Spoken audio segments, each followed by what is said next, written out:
بسم الله الرحمن الرحيم والفجر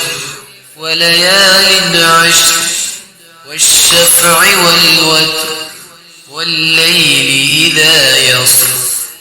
هل في ذلك قسم لذي حجر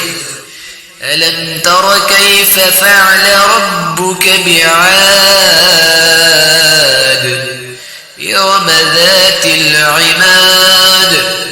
التي لم يخلق مثلها في البلاد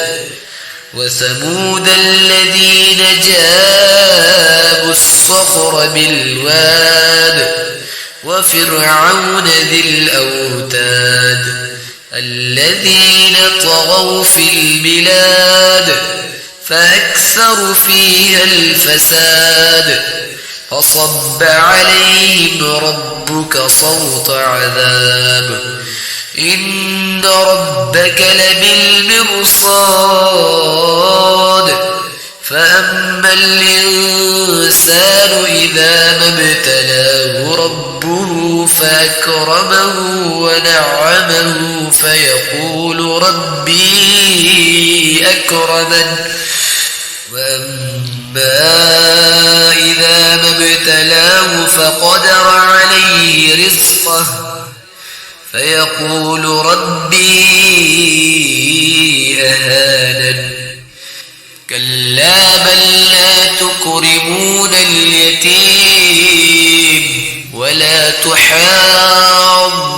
على طعام المسكين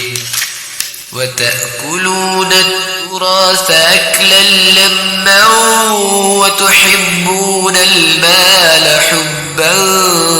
جما كلا إذا دكت الأرض دكا دكا وجاء ربك والملك صفا صفا وجيء يومئذ بجهنم يومئذ يتذكر الإنسان وأنى له الذكرى يقول يا ليتني قدمت لحياتي فيومئذ لا يعذب عذابه أحد ولا يوثق وثاقه أحد يا